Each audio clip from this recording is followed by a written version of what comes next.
I know with it being summer, there's a lot of vacations and stuff going on, so probably hit or miss on who can attend. Um, Before we got on here, Frank and I were talking a little bit baseball, and Frank had a great question he'd like to lead with tonight.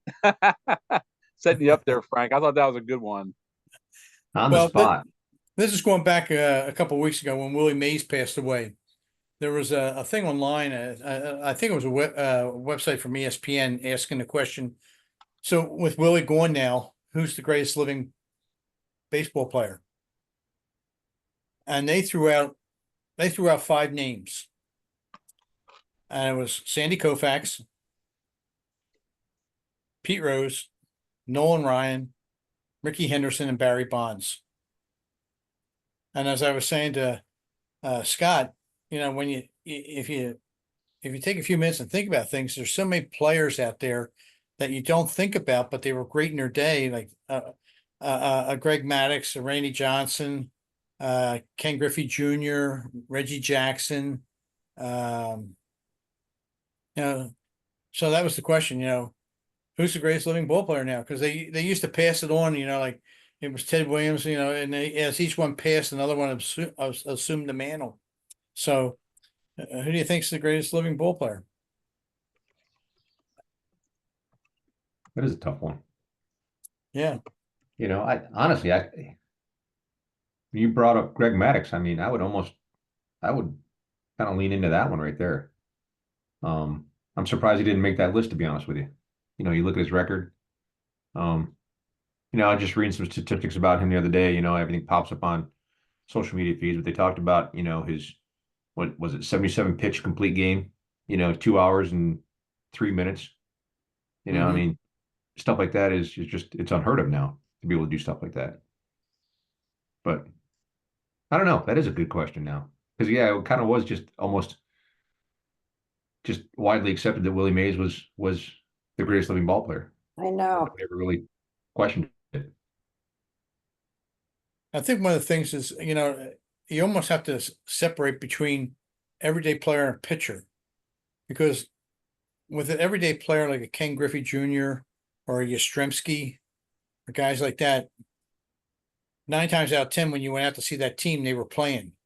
Whereas if you're talking about pitcher, some people would make an effort if Koufax was pitching to go and see Koufax, or if Randy Johnson was pitching, they would make a point to try to get to that game, as opposed to seeing anybody else pitching.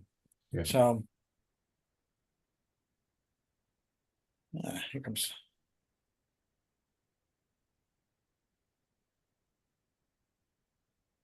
I think if you look at Barry Bonds, if you look at just his numbers, obviously he would be there. And in the conversation on ESPN, he got the nod. Yeah. I don't know. That's hard. Hey, Sam, how are you? Hey, I'm doing all right. Hope you can hear me okay. Yeah, Okay. welcome. Oh, yeah. Yeah, thank you. I've been meaning to join one of these for the last couple of months and try and get to know some of the folks in the area. Cool. Well, glad to have you. Frank, you want to repeat your question? Sam, we were just talking about, since Willie Mays passed away, there's been a question of who's the greatest living ball player now. Hmm. So we're all throwing our Well, 2 cents in. I'd be, I'd, well, I mean, I heard, I think Barry Bonds at the last minute. I'd be willing to put Ricky Henderson in the top 2 or 3. I think is someone who is just kind of a guy who can kind of do everything and do it really well. But I don't know Yeah. if he'd be able to put pitchers in that list because they're all kind of one-dimensional. But Sandy Koufax would be greatest pitcher at least. Henderson and he was on the list that ESPN suggested. Who were the 5, Frank, they suggested? It was Koufax, Rose, Ryan, Henderson, and Bonds. Hmm.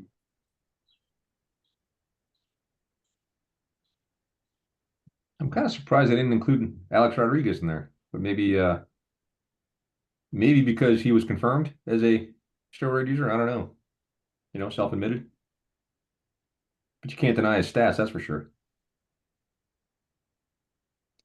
I'm just looking up that list right now.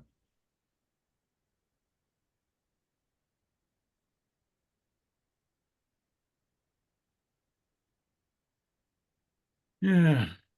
So that was my 2 cents to start the things off. I mean, anybody else have a topic?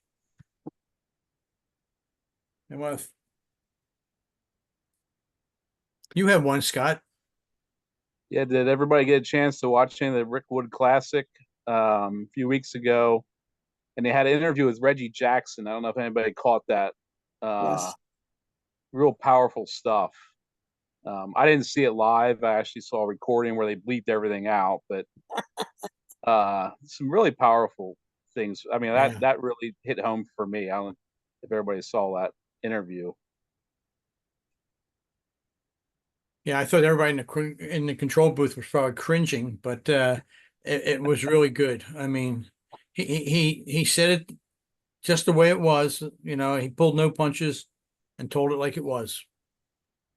And he was getting very emotional about the whole thing.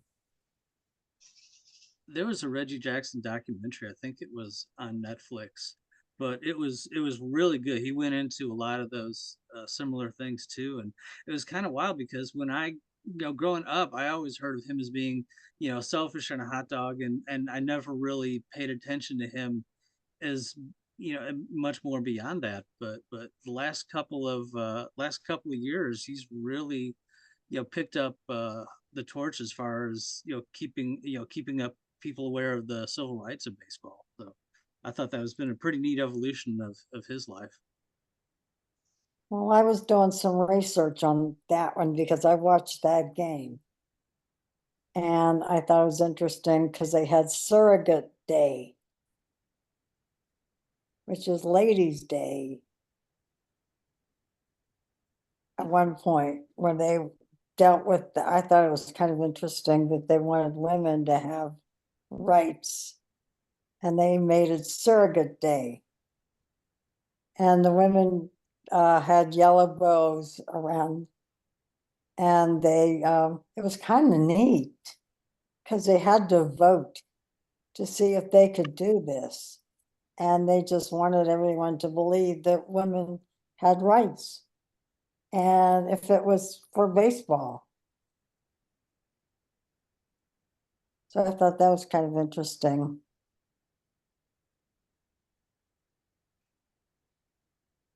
Yeah, I like the part of the Rickwood game where they played the half inning or so using like the 50-year-old technology to show what the games used to look like when they were first being broadcast on TV. That was neat. Well, I didn't see that. I didn't know they did that. Yeah, that was pretty neat. I did see though that they, obviously Major League Baseball invested a lot of money into the field upgrade. What it sounds like. I would have liked to have seen it played with the original dimensions because I think they brought that fence in a good 30, 40 feet. I mean, I didn't realize that what was it like a 430-foot something ridiculous center field fence. That would have been neat to see them play in that. It's kind of like going back to the old Polo Grounds, right? That Cavender center field. Yeah, missed out on the chance of a couple of inside the park home runs, maybe. Right? Yeah. I thought it was neat, and Sam, you kind of got me thinking about Reggie Jackson too, right? Because being a diehard Yankee fan, especially, when he was in his heyday there in the late 70s and 80s growing up, you're right. He had that stigma of being very, very cocky, very arrogant, and more of a troublemaker than anything else. And, looking back now, you got to wonder how much of that time he had spent in the minor leagues in those locations, right? It's self-preservation, right? The things he had to probably develop into his personality just to be able to survive, both physically and emotionally. I'm sure that probably carried all the way through too. I mean, I can't even imagine playing under those circumstances, right? It's just amazing. Mhm. The documentary is kind of interesting because they went into the whole thing about him when he said he was the straw that stirs the drink, and it was kind of interesting. The full context of it was he was talking about how the Yankees were already this really great mixture of a team. He was just kind of the addition at the end, and then just the way that it's been taken ever since was he was the main element, but Yeah. that didn't seem to be what he was trying to say at the first at the onset. So yeah, it really did put him in a whole new light. Yeah. And really, I think he's probably underappreciated in terms of his talents too. So, I mean, I know he's a Hall of Famer and all that, but I mean, he's not at the top of the list of Hall of Famers whenever I think, but was an incredible player. You look back and just unfortunately probably doesn't get his dues as much as he should. And it makes you think what would have happened if his group had gotten the go ahead to buy the A's. How much would it change to have that gone through? Yeah. That's an interesting topic right there, the A's. What a mess that is, to put it politely. I mean, I can't believe it. Is it next year that they move to Sacramento? Yeah. Right?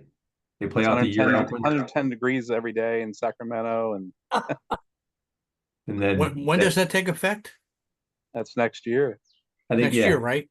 yeah, I think they finish out the year in Oakland, and they move to Sacramento for a year, and then I don't know if that new ballpark in Vegas is going to be done. And I don't know if you've seen the rendering of that ballpark in Vegas, but it's amazing. Doesn't even look like baseball to me, but it's amazing. It's Vegas. They Yeah. haven't even secured. They haven't even done anything with it.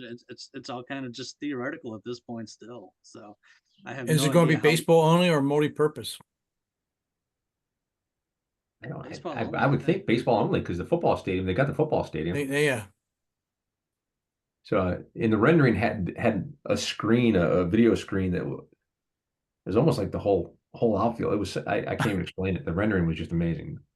Like Scott said, it's Vegas, man. It's incredible.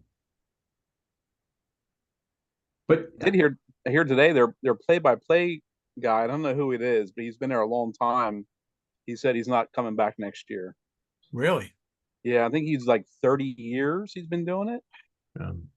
So they got problems. yeah, I wonder if they would have stayed in Oakland, even if they were able to get a new stadium deal, if the fans really would have supported. I mean, I know it's kind of tough in the Coliseum out there. But not the Coliseum, wherever they play. I can't remember. But yeah, it just I don't know if that would have went as smooth as everybody wanted it to, if Oakland would have still been the place for them. I think they probably would have struggled. They've been struggling for years. concept drawings of the spot of land that they were supposed to have was going to be right off the coast, and those initial drawings are absolutely gorgeous. I don't know, if it was one of those things where it was just too good to be true and it could have never been feasibly built, but the drawings of so I don't know, what happened with that. It kind of seemed like the guy never had any intention on staying in Oakland anyway. So they could have given him pretty much the entire city, and I don't know if that would have been enough. Yeah. No, it's unfortunate.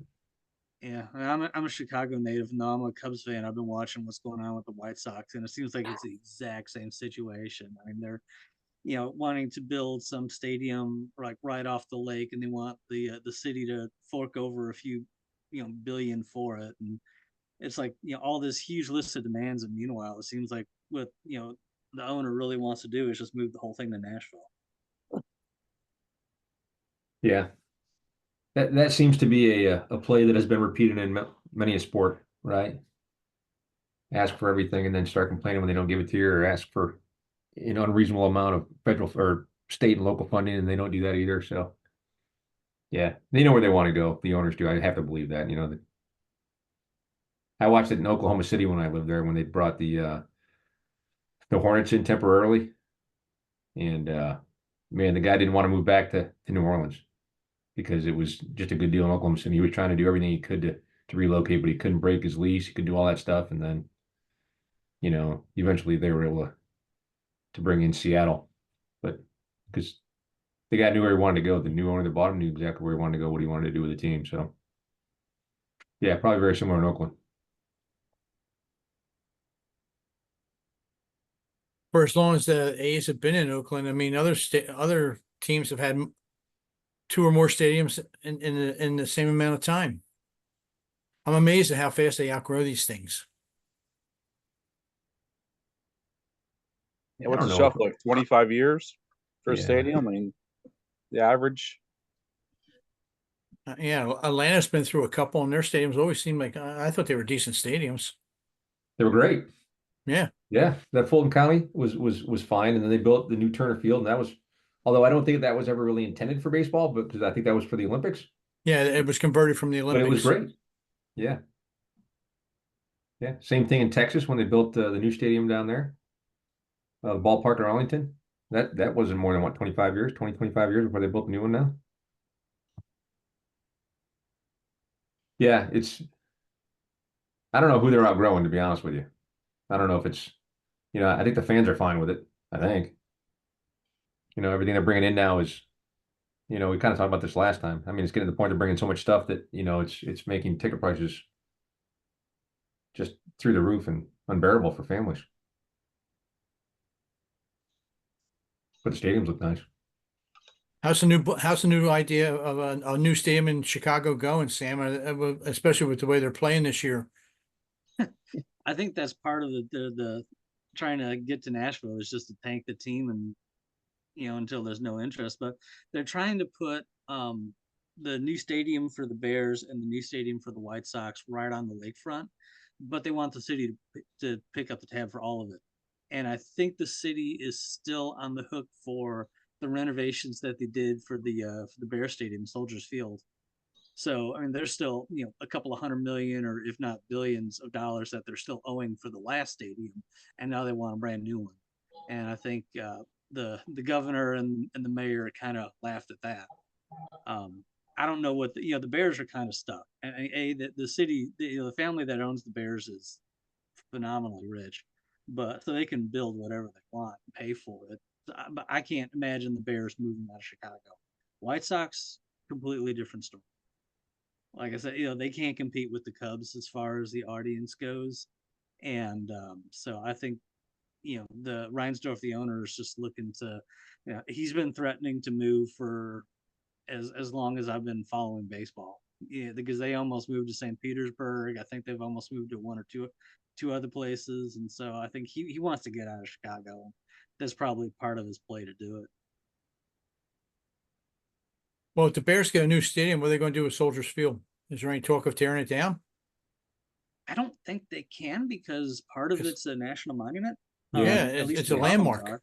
Yeah. So I don't know what you do with it at that point. They basically took the one part of the stadium, which was the columns that they couldn't destroy, and then they put a giant UFO on top of it. And so the thing looks just god awful ugly. And so I don't know, if the Bears move out, you're stuck with this atrocity. I don't know how you fix it. Do they play any college ball there?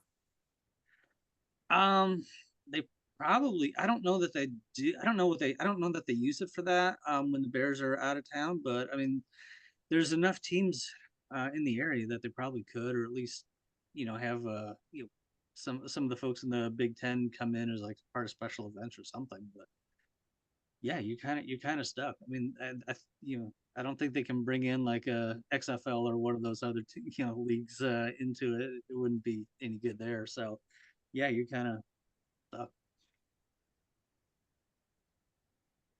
There's no bands that could fill out Soldier Field anymore. I don't know. The Pearl Jam could do it. Grateful Dead doesn't play anymore, so. Karen, where do you get your baseball fix down there in the Carolinas? Where do you go to see games?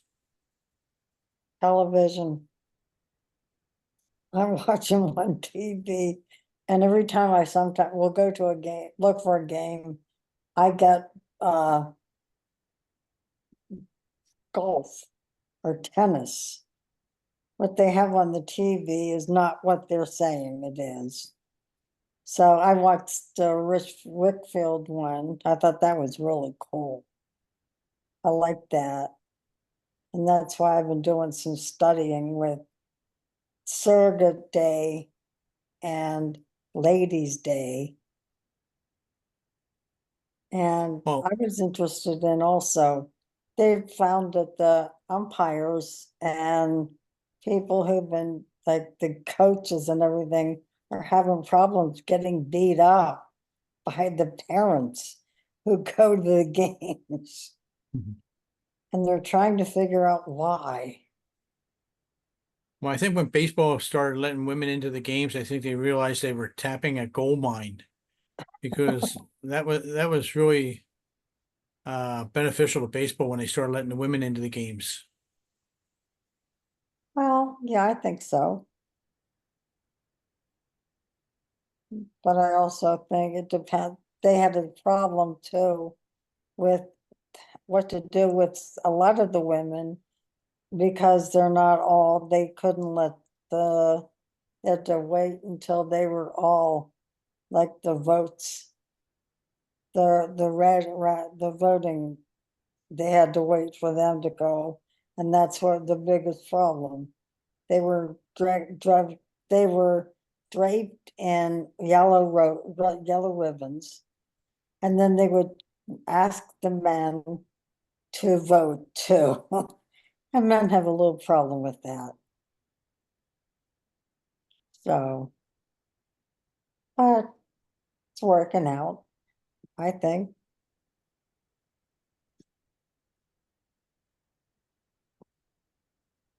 Karen, you're in the Carolinas. Yeah. Which one? Yeah, I'm in Leland. I was in Pittsburgh, but it was, but the game, Pittsburgh has been doing a really good job lately. Better than it used to do, but I just watch whatever's on, you know. Well, that Like I rookie said, pitcher, he's getting a lot of publicity with Pittsburgh. What's his name? well, Skeens? yes, They threw what, 7 no-hit innings today. yes, 11 strikeouts, I think it was. yes. He's doing a good job. And they went on to start the All-Star game. Mhm. When's the last time you heard the number one pick in the draft last year is an all-star? It's like football. I know. But it's nice to say Pittsburgh and not everybody goes, oh, yeah, right. No, it really is good.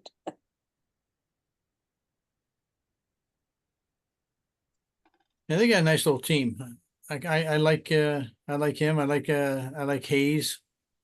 Uh they have a lot of young guys that I think that's going to be beneficial to them for the next couple of years.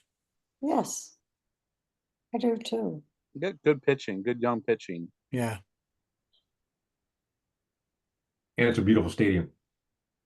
Oh, it is. Yeah. Yeah. My son lives in Pittsburgh and I've driven past it a couple of times, and it's one of those I newer style lived, ones, kind of retro, but it's situated perfectly there in the city. Just yeah, beautiful place to well, I watch a game. lived across from the Steelers, and that was kind of neat. Yeah, I bet it was. My neighbor was Leland, uh, for the Pirates. Jim? Yeah, Jim Leland was one of my neighbors. So was Mr. Rogers, but that's another story.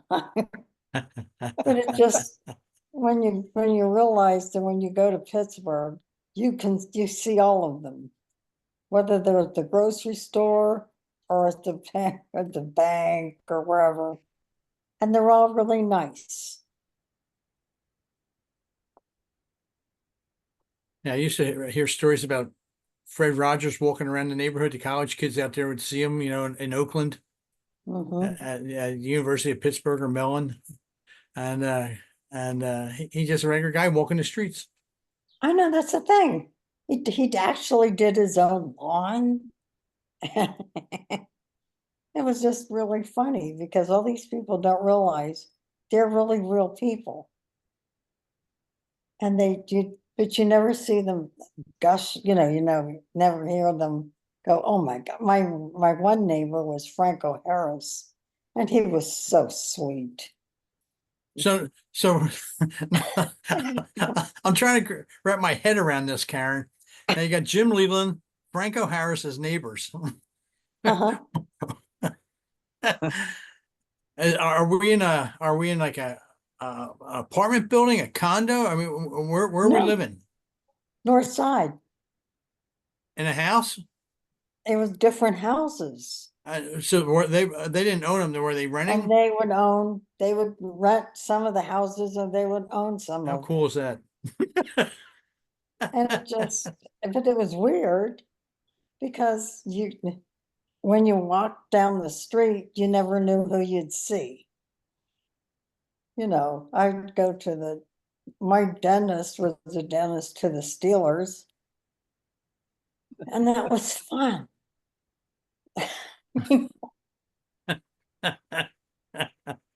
Because people don't realize they're big.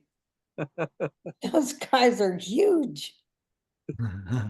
And so I go in too, and then I will stand around, and I'm like, hey guys. But they were nice. All of those people were nice.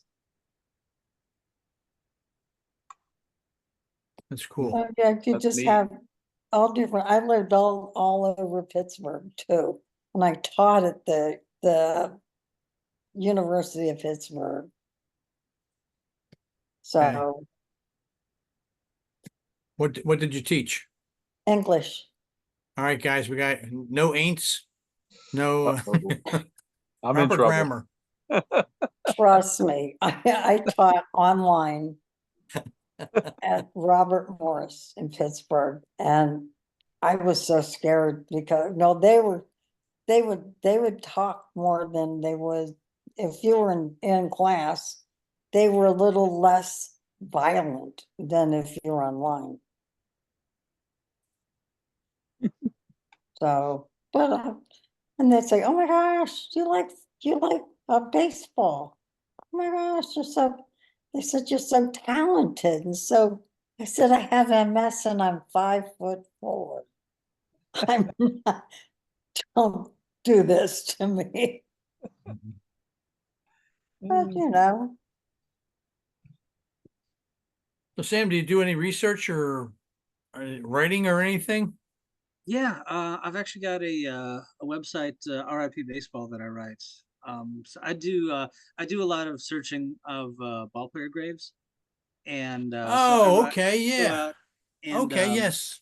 so I do a lot of research. I find where they're buried. I was actually working on a Google Earth project that I'm trying to get going before this, but so I'll go visit folks and research their life and write a little story about that, and then I write obits when ball players pass away and put that up on the website as well.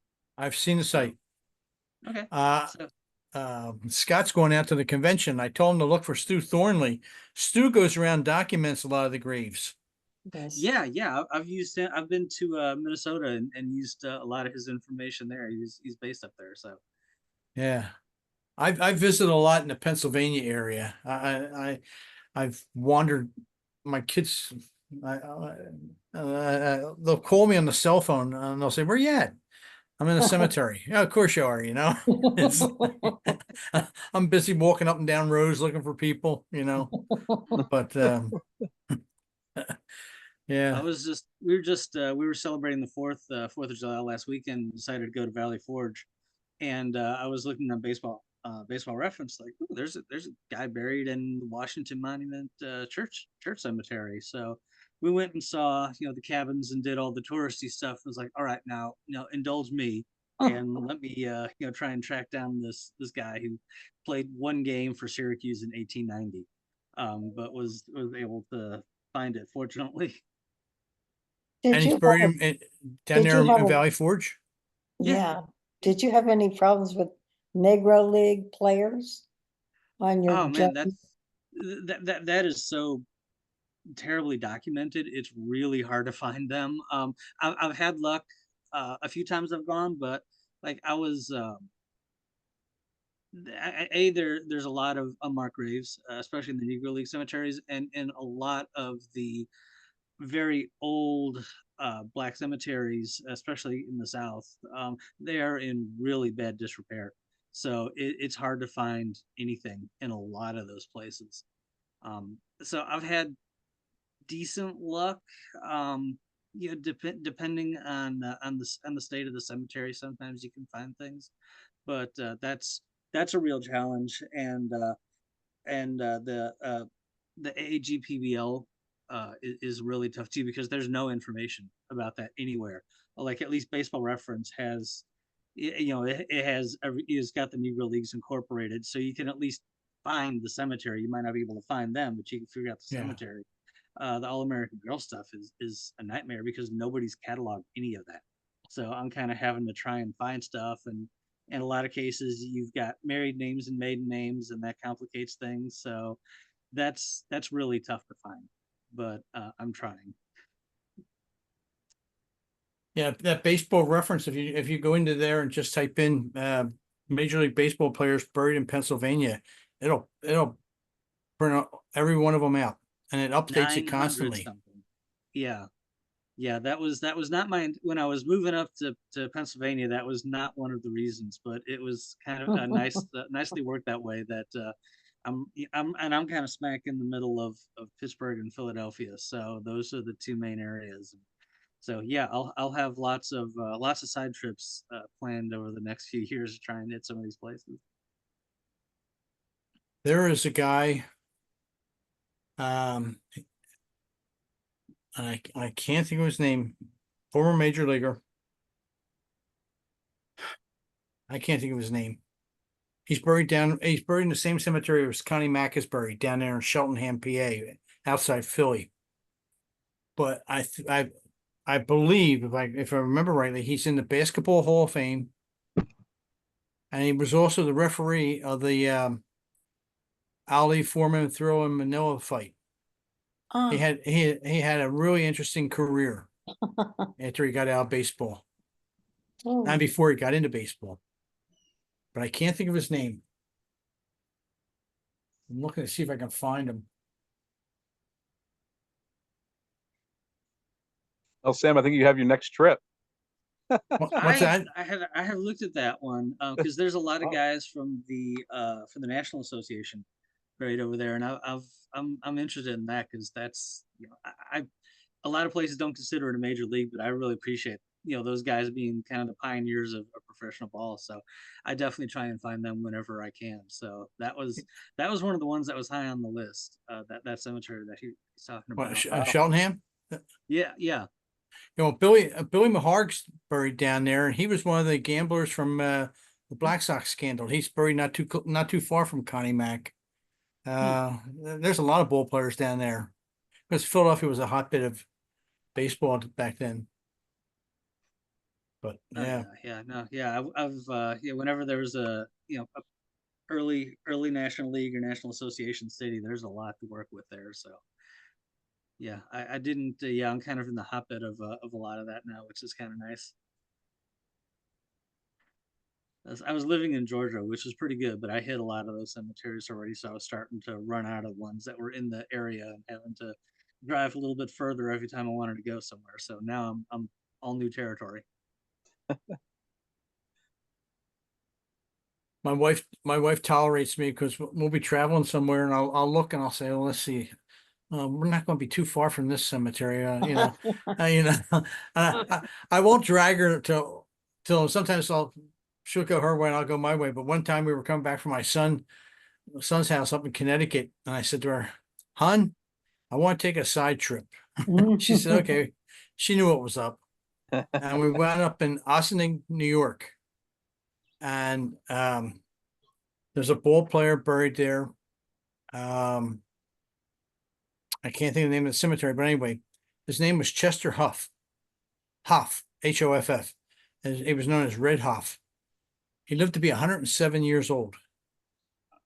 And he played for the New York Highlanders before they became the Yankees. And they have a little walking tour through the cemetery, and they got a marker to find him. But you know, every once in a while I'll say, "Oh, let me see where we're going. See if there's anything out there," and wind up doing a side trip or something like that. She tolerates me. My family does to an extent, but a couple weekends ago, I decided to go to Orbisonia, Pennsylvania, and I live in Mount Joy, so that's about a 2-hour trek through the mountains for me, and they bailed on me on that one. But it wasn't. There was a guy up there. He actually kind of went viral on Twitter a couple of months ago because of an obit that was posted. But he was an amateur ball player for a train team in Orbisonia, and he died catching a foul ball. He was trying to get a ball, accidentally ran onto some train tracks and got hit by a train. Oh crap! And all the obits. The thing that got it kind of famous on Twitter, at least a little bit, was all the obits mentioned that when they found his body, he still had the ball in his hand. And everybody was like, "Well, that's a gamer, right there." You know, he made the catch. So I looked him up and figured out where he was, and yeah, that was a fun 2-hour trek through a lot of mountains. And Wow. I didn't realize I had a bit of an inner ear infection at the time, so going up a mountain and down a mountain was not fun, but yeah, I found it. But yeah, that was one where the family was like, "Yeah, deuces, I'll see you." That's amazing. I hadn't heard that one before. What was that guy's name? It was B.F. Hicks, Blair Hicks was the guy, and he was what was it 19? It was 1912, I want to say, or maybe 1906, but it was in that range. Oh, okay, just interesting.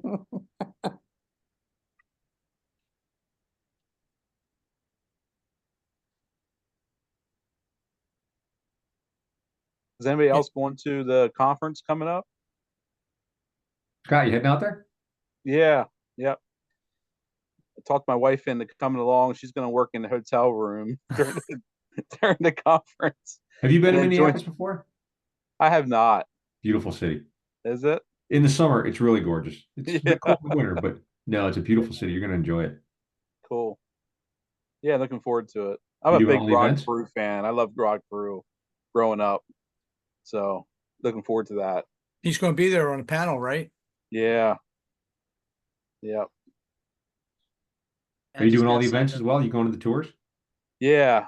The minor league games sold out now, so I'm going to do the ballpark behind the scenes tour Cool. instead, and then the game on Friday night.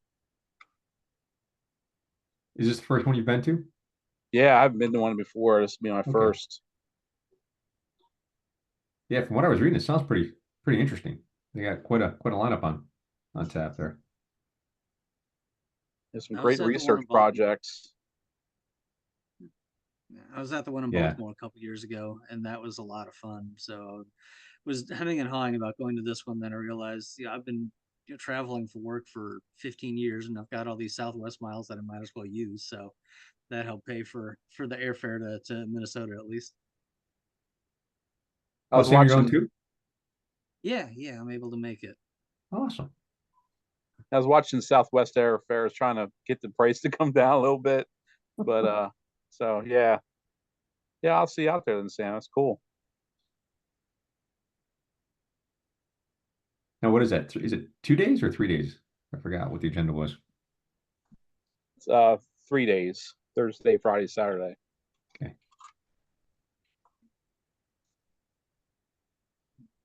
I'm impressed you're sitting outside today, taking advantage of the cooler temps. Yeah, finally, but it's really buggy out. Like there's mosquitoes everywhere. Anybody excited about the All-Star game? I mean, growing up as a kid, I used to love the All-Star game.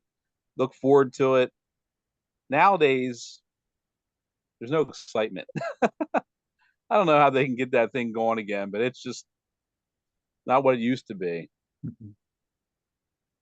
No, apparently I saw that they modified the rules for the home run derby, I guess. That was one of the things. I don't know if that's for the good or the bad. What did they do? I think they lessened I don't know if it's the number of pitches or the amount of time um that they have to hit. I think there were some complaints that, they were kind of winded at the first couple of rounds, right? They were going so fast and so on and so forth.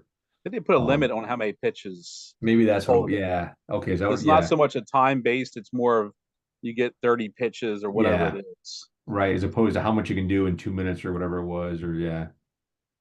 So Which really puts the onus on the pitcher because you gotta throw it over. yeah, yeah, yeah. And honestly, I'm not a huge fan of the uniforms either. I kind of like it when everybody wears their team uniform. Well, didn't they take a lot of grief about the uniforms last year? Uh, There was some complaint about the people didn't like the uniforms, but yeah, they should just wear their team uniform. yeah, I know it comes down to money. it's a marketing ploy, right? It's Oh, a Yeah, yeah. marketing absolutely. ploy. Another jersey to sell. Yeah. But again, that's what I liked about the All-Star game, the baseball All-Star game, is because you wore a uniform, you knew who your players were, right? That's a great thing about baseball is, the game still goes on and you don't have to worry about, throwing the ball to the wrong person or whatever because you're wearing a different jersey or the same color. It's just baseball. But I saw they released at least the new jerseys for this year's All-Star game. A little better than last year's, but again, I'm with you, Scott. I'd rather kind of go back to the way it was. But they got to drive excitement and I guess the All-Star game is more of that than anything else. It's But it just should be tough to good. get runs with the All-Star game now. It's like, if there was a game that was like, 7-6 or 10-8 or something, that might be more exciting. But you got guys who come in, they're only going to pitch one inning, so everybody just kind of maxes out their stuff, and so you see nothing but upper 90s pitches for the entire time. It's I think how many runs did they get last year? I think there was just like one or two total. Yeah. That seems to be more the norm now than anything. Well, I admire what the commissioner tried to do a few years ago, right? Because that was what home field advantage for the World Series, right? To Right. win the All-Star break or the All-Star game. I didn't have a problem with that. I mean, it tried to entice the folks to play a little bit more, but Is it still that way, or did they change it back? I think they changed it back. Did they really? I think so. I Best can't tell you for record sure, now. but Right? Best record overall. yeah, yeah. I think that was the complaint is, it wasn't fair to the team, right? The team that goes to the World Series has the best record, should get home field advantage, based off the All-Star game. But I mean, pros and cons to both. Yeah, I think interleague kind of ruined the All-Star game too because you're playing these American League, National League teams all the time. Before you didn't see that other, league, so it's Right. kind of neat. It was separated and everything, and that kind of ruined it, I think, a little bit. Yeah. Which honestly, it's almost to the point now where maybe another realignment wouldn't be so bad. If the traditional, American and National League teams, is it time to change that? Because I agree with you. I mean, it used to be special, when they even started interleague, like you had interleague week, and that was the week. And now I can't tell who plays with who. It just happens all the time. But When I Bring was- in yeah, two it'll be new interesting. teams. They might have to do something. What was that, Sam? If they bring in two new teams to get 32, then you've got options. You can have, two divisions in each league of, of 8 or 4 and 4. I mean, you could really break it up and do some stuff with that. So, It was I mean, there's been talk of some cities, getting teams, Memphis, I think Memphis or Nashville, one of them cities, they've been talking about them. And you were saying about the White Sox, they might wind up in one of those towns. I would think baseball would have a hard time giving up the White Sox out of Chicago, but hey, it could happen. But yeah, I don't know. It would make it interesting, like you said, to have 32 teams. You could divide things up a little bit better, but I don't know. Did you dilute the talent pool even more?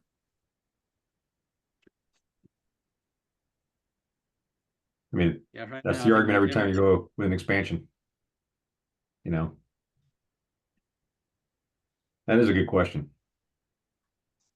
But I think I don't Sam, think hitting can stand to be depleted any more than it is today. Pitching's already dominating. Yeah, I Yeah. think well, every that could be team's got modified with three or some four rules. guys. Yep. Yeah, there was Yeah, some no, they talk felt about pushing the mound back and lowering the mound. There's some things like that. The double hook. Which they do in the independent league. Where the Stormers play. They Yeah. have the double hook. Keep those starters in there longer. Yeah, if you don't keep your starter in for 5 innings, if you replace your starter before the 5th inning, not only does he come out, but you lose your designated hitter. Oh, I didn't know that they were doing that. Yep. That's a Yeah, if he great doesn't go, idea. yeah, if he doesn't go 5, you pull him early, you lose your designated hitter. So the pitcher has to come back, huh? Here's a How's that? question. Oh, go ahead. I was at a game the other week where both pitchers on both teams were out in the end of the first inning. So they both lost their DHs like that. How does it work? Now, I haven't watched the Dodgers that much. And that's another question I got for you. Who would have thought the Phillies and Baltimore and all would have better records than the Dodgers? I mean, prior to the beginning of the season, they were ready to hand them the World Series trophy with the lineup they had.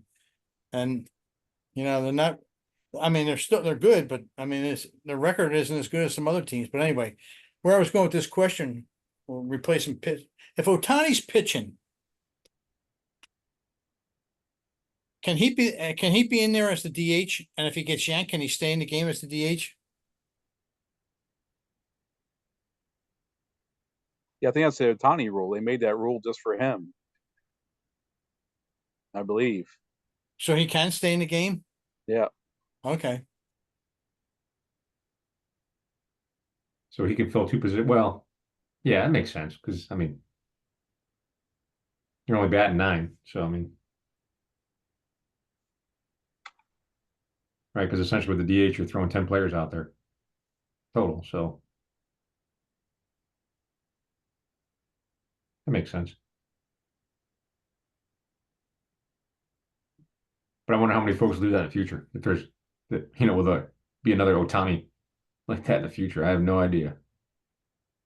That is a freak. Babe Ruth and Ohtani were probably about the only two. Yeah. There's that kid at Florida, Jack Caglione, he hits and pitches. He's got a chance. He throws mid-90s. So he's got it, but I don't know if a team's going to give him the opportunity. I don't know.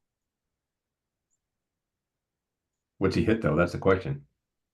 Oh, he's a home run hitter. Is he a big stick? Yeah, I think he's going to go top 5 in the draft coming. I guess that's this weekend. It's funny, you hear about the football draft all the time, months before the draft. Baseball draft comes up and nobody knows when it is. Yeah. Is it even going to be on TV? That's the question, right? I don't even know if anybody will carry it. Well, I have to go, so thank you. It's a really Hey, good. Karen, take care. Yes, Yeah, it was see a you, great Karen. conference. I liked it. It's a Yeah. good time. Good. Take care, Karen. Yeah. I got to get going too, fellas. But hey, thanks for letting me join in, and we will catch up the next time. We're going to do Okay, this again next Steve. month? Yep. See you. Be Awesome. what? Hey, yeah, in enjoy August. Minneapolis. August 3rd, we got the book club.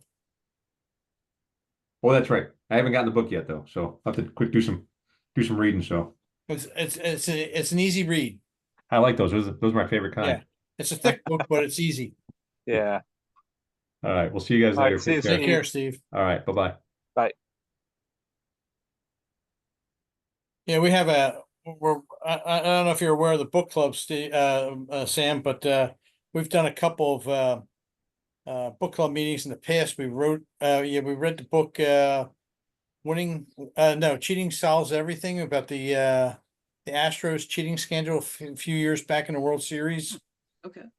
And then The second one was about a career minor leaguer who finally made it to the major leagues. And August 3rd, we got one coming up with the author. He's going to be on board. He did a book about Pete Rose. We Oh, did the wow. Roy White one too, remember? Oh, that's right. We did the Roy White one too. We had the author on from him too, from Yeah. Compton to the Bronx. Oh, cool. Cool. Well, on the 3rd, I'm actually going to be in Omaha for work, so I'm going to be Okay. out for that one. But yeah, I think Well, I'm getting it'll be all the recorded. emails. Okay, I'll check it out. But yeah, I think I'm getting all the emails for y'all, so I should be able Good. to keep up with things. So how you doing with this all right, rest in peace website? Is it a lot of work? It can be. I don't know how to write short, which is really Well, I'm because it I can know be I've bad. seen some of the things, and you write pretty comprehensively about the guys. Yeah, and it's tough, especially like the one I did for Willie Mays. That took about parts of about a week to do, just because I have a day job, so unfortunately I've got to do that first, and then I've got to take care of my dog, take care of the family, and then I have time to write after all that stuff. So it gets tough. But like the one that I just did for he was a tiger briefly, a guy named Jimmy Hurst. That took me 2 nights to do, because that was a much shorter one. So I'm trying to get a little bit more concise, but a good story, if there's a good story and I fall down a rabbit hole, that can take me a few days to get through with one. Do you do it yourself, or do you have anybody else help you with it? Yeah, it's pretty much me. um I just yeah, it's a weird little nichey thing that I do, so I'm kind of I just started it thinking that I didn't know if anybody else would have any interest in what I do, so I just threw it out there by myself just to see if it would gain traction, and it kind of has. So Mm-hmm. I've just been going ever since with that. Did you do one on Orlando Cepeda? Yeah, yeah, that one Well, I went out. apologize that I haven't read it, but when I read his obituary and read stories about him, you forget about it. But if I'm not mistaken, wasn't Orlando Cepeda? Didn't he do some prison time? Yeah, he right after, like the year after he retired, he got Yes. arrested for like intent to distribute about 160 pounds of marijuana Yeah, from he got Colombia. caught being a courier. Yeah, yeah. So he did 10 months in prison, and then a couple months in a halfway house in Philadelphia, Yep.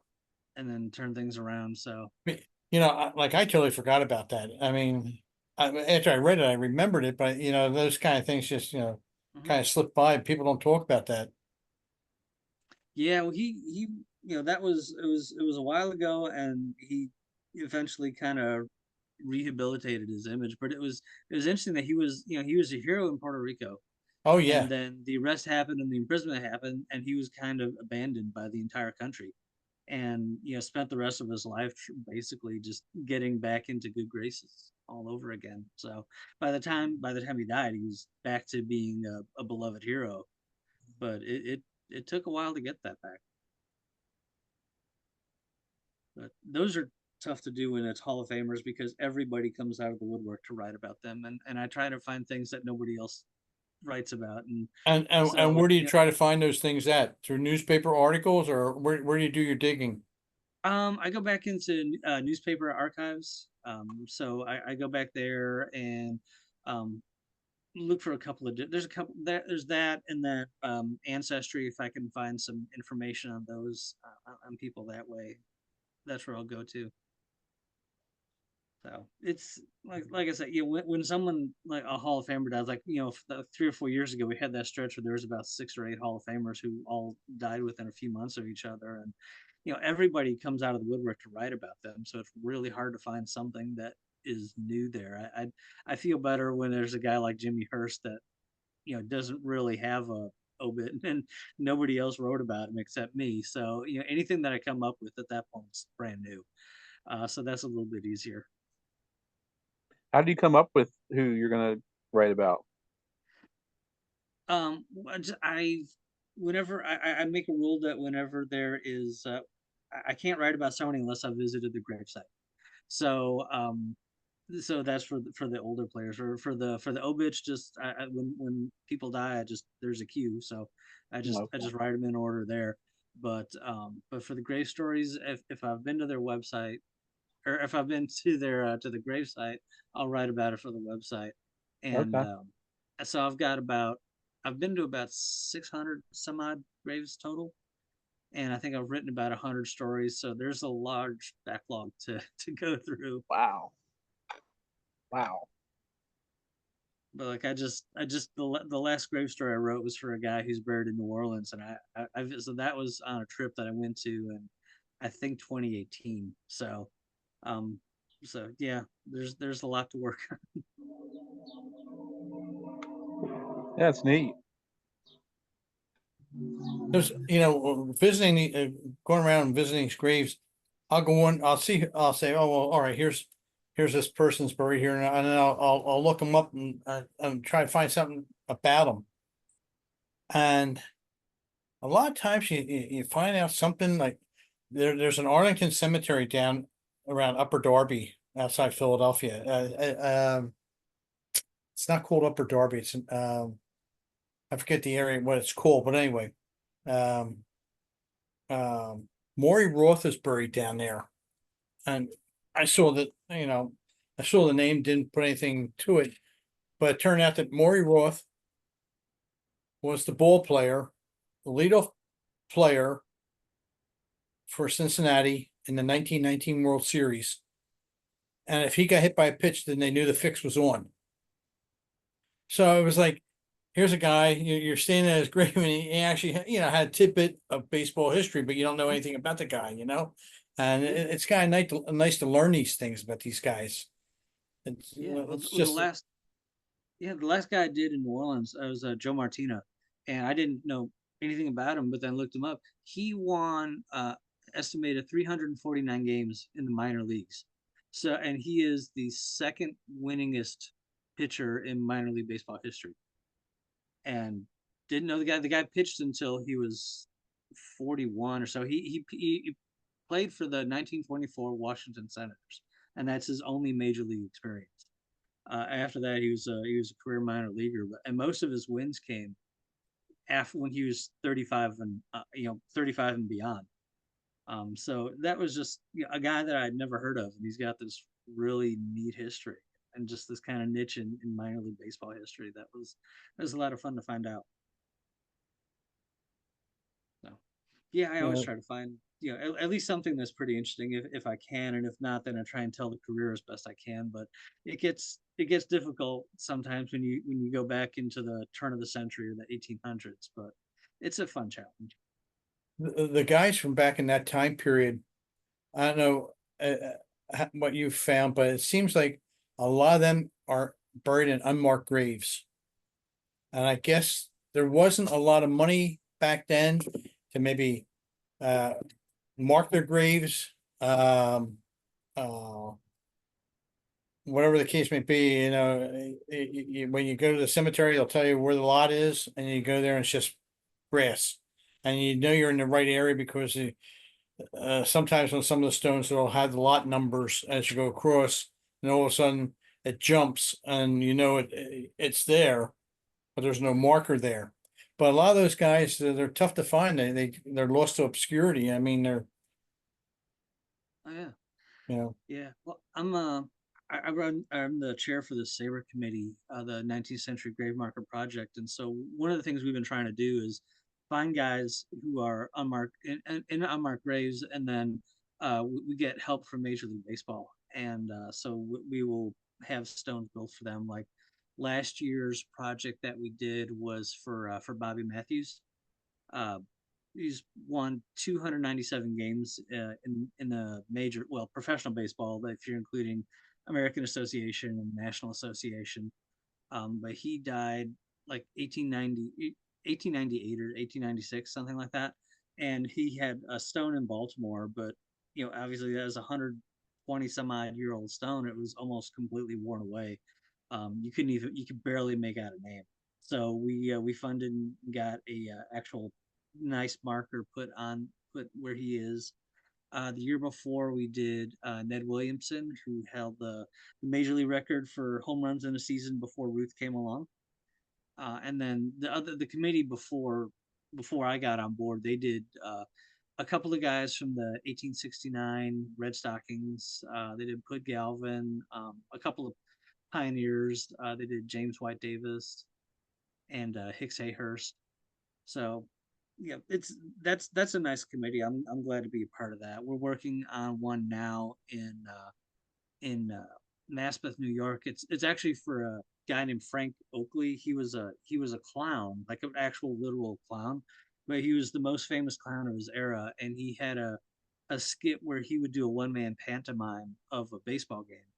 And it was kind of one of the first times that baseball got into pop culture, but that influenced guys like Max Patkin and Al Schack, and that led to, they influenced the mascots that we have now, like the San Diego Chicken and the Philly Fanatic. So this guy Frank Oakley was kind of the forerunner of all the baseball mascots that we have now. So we're doing that one, and then next year, or maybe later this year, depending on when things can get done, we're going to be putting a marker on the grave for Elizabeth Stride Warner. She was Lizzie Arlington, but she was the first woman to ever play in a men's baseball game. And she did that, I think, while playing for Reading back in the 1890s. I've seen some of these markers that have been put in by SABR, and it seems like a lot of them maybe are the flat ones in the ground as opposed to uprights. When you go to these monument companies, do they cut you a break on the price, being at what you're doing? A lot of it is depending on what the cemetery will allow. Like for the two that I did with Ned Williamson and Bobby Matthews, a flush grave, which is the flat marker, that was all that we were able to do. So we were, and that's understandable because of maintenance. It makes mowing easier. Exactly. Yeah. So yeah, and those were a little bit cheaper. The one that we're doing with Frank Oakley is a little bit more expensive. It's going to be taller. It's going to be about 2 feet tall. And it's also in New York, so that adds the price. But do the companies work with you, give you a kind of break when they find out what you're doing? Not really. No? We've got a guy that's done a lot for us, Dave Stalker. He's based in Wisconsin, but he's done a lot of monuments on his own, and then he's done a lot of markers for our project as well. So when we can use them, we do, and I think he's a SABR member too, if I'm not mistaken. So I think we might get a little bit of a break that way. The one in Baltimore, I had to get special exception from the Archdiocese of Baltimore to even do the project in the first place. So they said, well, we'll do the stone for you, and I was like, I wasn't going to complain. It's like, you give me the chance to do it, I will allow you. You guys set the rules, we'll just work with it. Well, dealing with the players that you're dealing with, like Bud Gavin and guys like that, who you're talking about a large amount of time passing since they passed. Do you have to? Does the cemetery require you to try to get in contact with family or anything before doing this, like get permission from the family? In a lot of cases, they do. That was how I got special exemption from the Archdiocese, because Bobby Matthews, he was an only child and he died single and didn't have any family. So I was like, the odds of us finding some fourth cousin once removed, we're going to be pretty slim. So Yeah. I just sent the letter just asking nicely if we could do it, and they let us do it. So the cemetery, I think, ultimately has the final say, but they do ask if we can, locate a family member.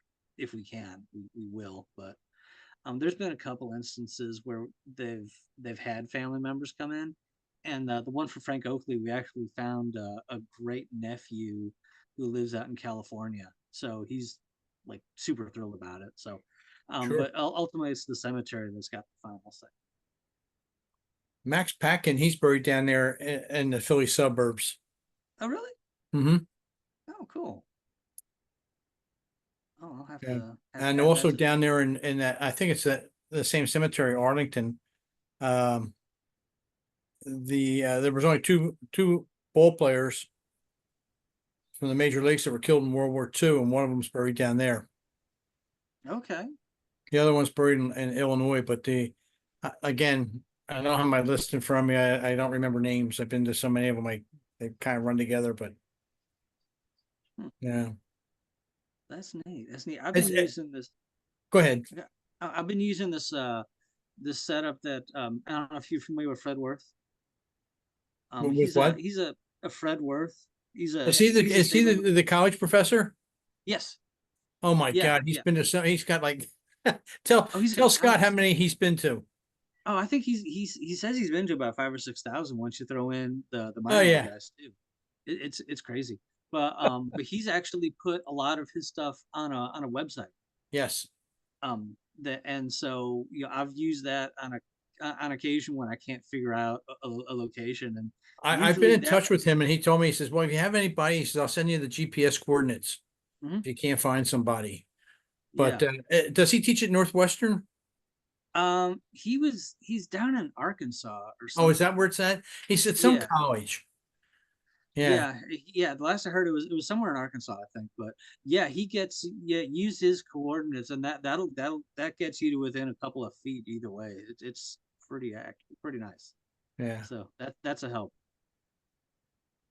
I tried to describe it to my kids. It's kind of, I said, I don't use GPS. I use Find a Grave, and I'll use like the aerial shots. Like when you get to the cemetery, and sometimes I'll give you the aerial shot, and I'll get a map of the cemetery, and I'll get a rough idea of where the row is, and I'll just go. And I tell my kids, I said, it's like geocaching, where you're going looking for something, Yeah. But that college professor, oh my, I saw an article on him, and I couldn't believe he was to so many places. I mean, he's got a file that's just unbelievable. Yeah, it is so obscure. Like I thought, some of the players that I was going to were pretty obscure, but he finds minor leaguers and umpires and minor league umpires. I don't even know where you find the names for these folks, much less where they're buried. But well, I was communicating with Stu Thornley one time about something. He asked me where I was or something like that, and I said, I told him. He said, "Oh," he says, "We're President Buchanan's buried." I said, "Yeah, he had been there because he doesn't just key in on baseball players. He'll, if there's somebody of historical significance, he visits there too. But yeah, Stu's been around a lot." Oh yeah. Yeah. That's something I'm trying to do with this Google Earth thing, is just to key in not only the baseball players I've been to, but everything else. Like I've been to, Buddy Holly's grave in Lubbock, and Jim Varney in Lexington, and just all these. I found the pictures that I had of Asa Candler. He's the guy who invented Coca-Cola, basically. And he's down in Atlanta. So I'm trying to put all this on a map that I can share with everybody and see if that Well, helps. there's a guy. I read his book. It's called Beauty at Short. Tom Alessia, I think it is. He's with the I think he's with the Ken Keltner chapter out in Wisconsin. And he wrote this book about this gentleman who played for the Phillies in 1915. Took him to the first World Series. McGraw wanted him, and he eventually wound up with the New York Giants. Well, him and his wife had a daughter, and she's buried down outside Philadelphia. And him and his wife are buried out in Wisconsin. And I had stopped there, and I found the grave, and it was just like, well, let's see who else is here. And the guy who invented not Coca-Cola, Hires root beer is buried in that same cemetery. Oh, wow. So you just never know. Oh yeah. Yeah, I think it's a fun hobby. People kind of think it might be weird, but I think I've been into some cemeteries where I thought, God, please let the car start, because nobody knows where I'm at. I've been up in coal country in Pennsylvania here. I went to a cemetery. Oh my God. I mean, It was just me and the ticks, I think, you know. I thought, oh, please let the car start because nobody knows I'm in here and nobody's obviously nobody's visited this place in years. Mhm. Yeah, I was at a place in Cincinnati trying to find it was Fred Waterman from the Red Stockings. And all I could hear, I got out of the car, all I hear is just really loud country music blasting from the neighborhood and a bunch of dogs barking. I'm like, oh Lord, this is I'm in deliverance. So let me just find what I need to find and get the heck out of Dodge. Yeah, go figure. Cemeteries aren't always in posh neighborhoods. It's weird. Do you have any strange things like that, Scott? I mean, we're out there looking for graves. I mean, you got anything that can compare? Nah, nothing even close.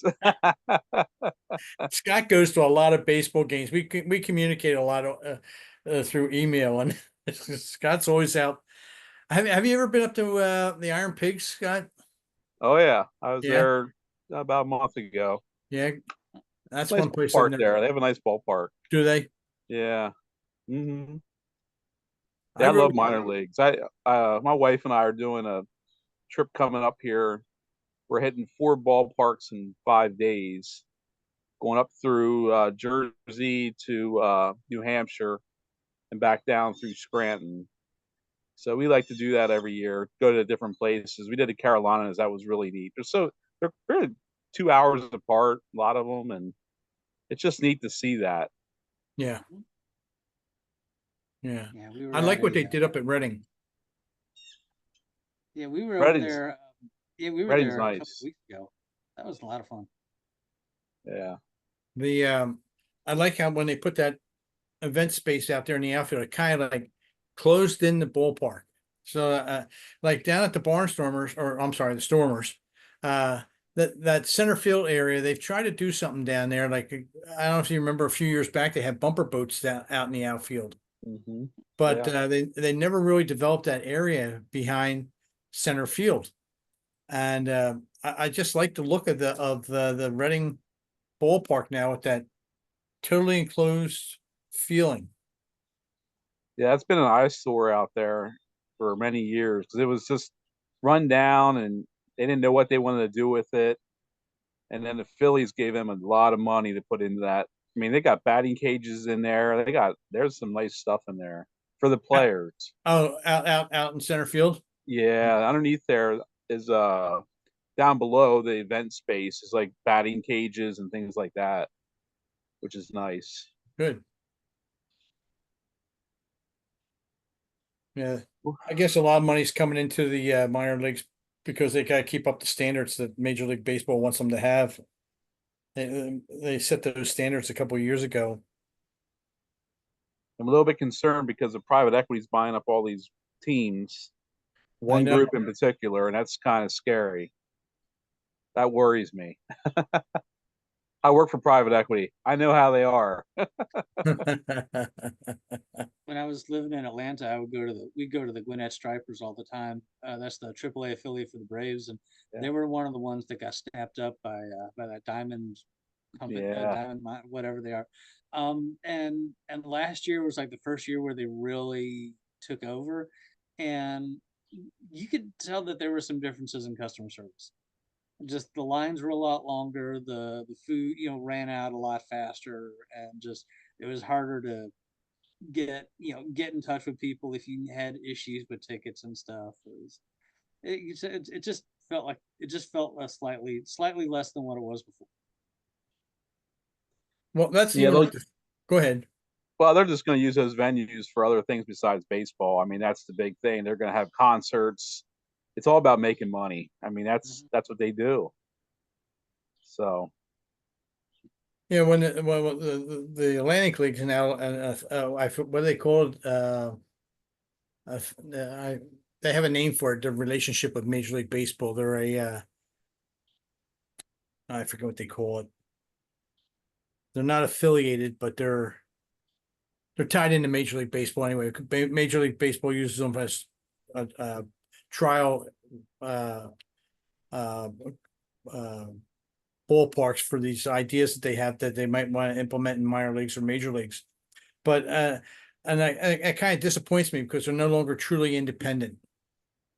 Mhm. That was the nice thing about the independent leagues. I mean, they were on their own, but it probably can't exist today without some kind of backing from MLB. Yeah. Yeah, they need that funding, I'm sure. And I'm sure that's why the Stormers went to the artificial turf, because they can host all kinds of events now, not worry about having to tear up the grass. Yep. Yep, I understand it. I definitely understand it. I'm not saying I like it, but Yeah. well, I think I'm gonna head in because I'm Okay, getting guys, live you're getting here. eaten alive. Well, Sam, it was nice meeting you. Yeah, It's yeah, nice you to too, see a you too, face Frank. behind the website that I jump on from time to time. Now, and I know it's your website. I'll be on it more often. Oh, But cool. Well, you I do appreciate the nice patience. write-ups.